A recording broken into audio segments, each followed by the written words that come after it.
इन सबको अपना आहार बनाकर अपने शुदा मिटाऊंगा। इस महान राम काज में अपने प्राणों की आहुति देना तो हमारा सौभाग्य होगा। हमें पक्षी राज जटायु के उदाहरण से कुछ सीखना चाहिए।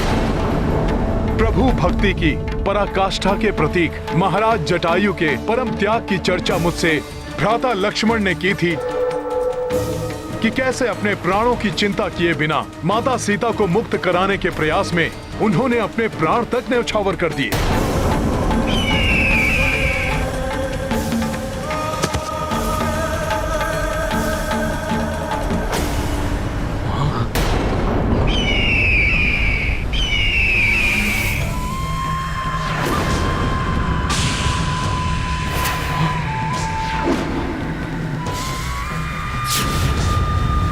अब ये कौन सी नई आपदा आ गई?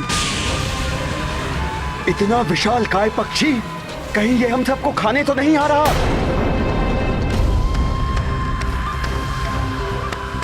अन्य विपत्तियों के समान हम इसका भी सामना कर लेंगे।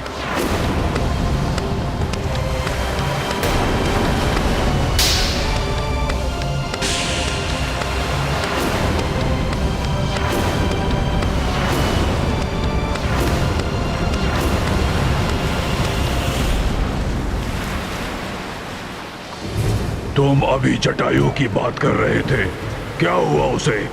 शीघ्र बताओ मुझे। जटायु के प्राण तो सुरक्षित हैं?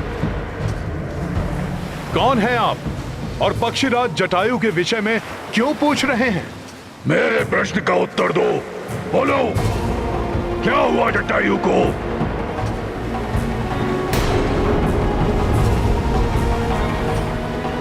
धीरज रखिए, मैं विस्तार से आपको सब बताता हूँ। अयोध्या नरेश महाराज दशरथ के ज्येष्ठ पुत्र श्री राम की पत्नी का हरण कर दुष्ट रावण उन्हें अपने पुष्पक विमान से किसी गुप्त स्थान पर ले जा रहा था। तभी महापराक्रमी पक्षीराज जटायु की दृष्टि रावण के इस दुष्कृत्य पर पड़ी। उसे रोकने के लिए उन्होंने अत्यंत तीव्र वेग से उड़ने वाले रावण के शक्तिशाली पुष्पक विमान की गति का सामना किया। रुक जा दुष्ट रावण!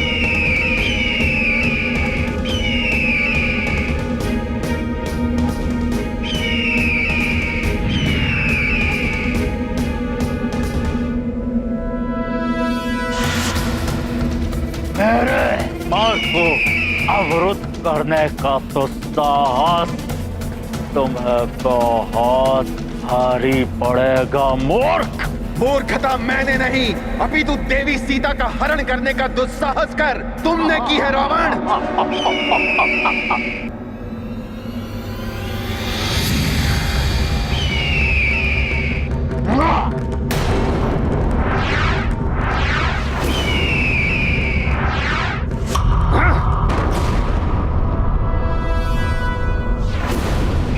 मुक्त कर दो देवी सीता को।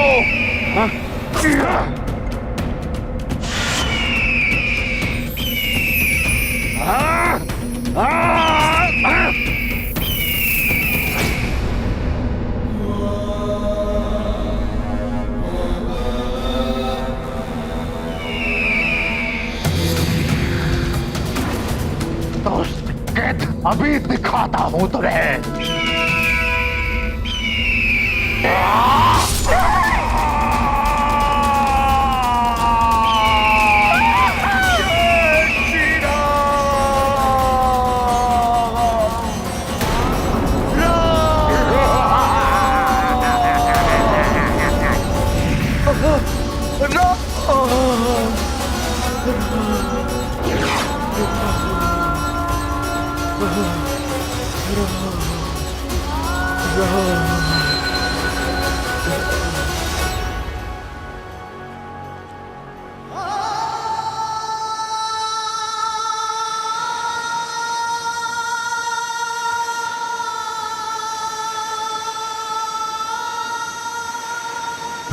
फिर क्या हुआ उसे?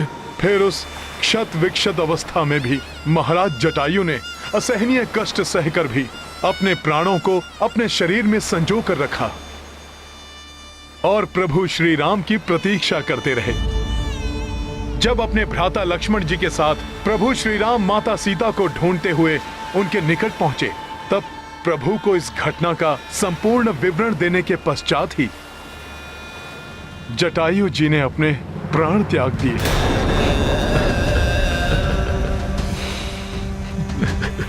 भ्राता जटायु संपाति आपकी रक्षा भी न कर सका।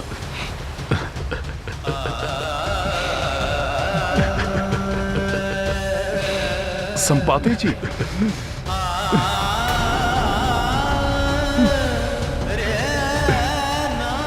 अपने आप को संभालिए संपाति जी। सदाचार और विनय का प्रतीक था मेरा अनुज जटायु। उसके विपरीत मैं दंभी और मूढ़ था। बहुत समय पूर्व अहंकारवश अपने उड़ने की शक्ति का प्रदर्शन करने के लिए मैंने उड़ान भरकर सूर्य देव तक पहुंचने की चेष्टा की थी, परंतु सूर्य देव की प्रखर ऊष्मा को मैं कहां सहन कर पाता। उनके समीप जाते ही मेरे पंख झुलस गए और पंख जल जाने के कारण उड़ने में असमर्थ हो मैं यहाँ आकर गिर पड़ा। उस दिन के उपरांत मैं कभी उड़ान नहीं भर पाया। मृत्यु मेरी होनी चाहिए थी, मेरे शूरवीर भ्राता की नहीं। अपने पंख खोकर तो मैं ये निरर्थक जीवन जीने का इच्छुक भी नहीं था, परंतु तभी मेरी भेंट मुनि निशाकर से हुई। उन्होंने मुझसे कहा कि प्रभु श्री राम की कथा सुनने और उनके कार्य में सहायक बनने से मेरा उद्धार होगा। तभी से मैं इसी प्रतीक्षा में यहाँ स्थित हूँ, और वैसे भी पंख रहित असहाय अवस्था में मैं जाता भी कहाँ। संपाति जी, मेरा सुझाव है कि आप सर्वप्रथम अपने दिवंगत भ्राता को तर्पण देकर उनकी आत्मा को शांति प्रदान करें। उसके पश्चात ही हमारा आपसे सहायता मांगना उचित होगा।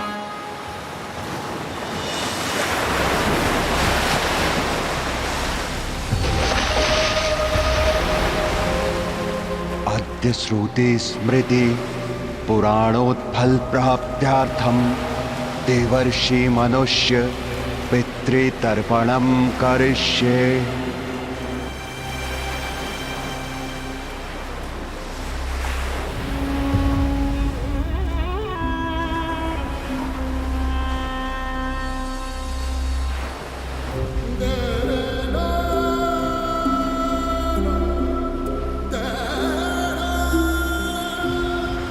प्रभु तुम्हारी आत्मा को शांति दे जटायु।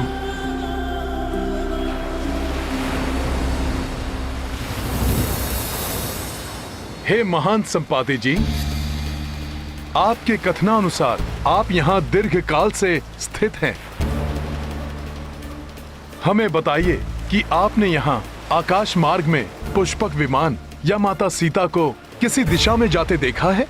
जहां तक मेरी वृद्ध बुद्धि को स्मरण पड़ता है, कुछ दिनों पूर्व जब मैं चौकन्ना रहकर अपने भोजन के लिए किसी आखेट की प्रतीक्षा कर रहा था, मुझे आकाश से एक करुणा भरी पुकार सुनाई दी थी। स्वर स्पष्ट नहीं था, परंतु ऐसा प्रतीत होता था जैसे किसी युवती का है। परंतु जब तक मैं अपनी दृष्टि को उस स्वर पर केंद्रित कर पाता, एक विमान सागर के उस पार क्षितिज में विलीन होकर अदृश्य हो रहा था। प्रतीत होता है संपाति जी द्वारा देखे गए उस विमान से आने वाला स्वर माता सीता का ही था। संभव है दुष्ट रावण उन्हें सागर के उस पार लंका नगरी ले गया हो। यदि ऐसा है काका श्री, तो अब हमें कैसे ज्ञात करेंगे कि अभी भी माता सीता लंका में ही है?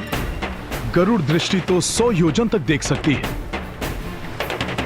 संपाति जी, क्या आप अपनी पैनी गरुड़ दृष्टि से लंका नगरी की ओर देखकर ज्ञात कर सकेंगे कि माता सीता वहां पर हैं या नहीं? पुत्र, यहां से तो कुछ दिखाई नहीं देगा, और मैं ऐसा असहाय पक्षी हूं जिसके पास पंख ही नहीं है।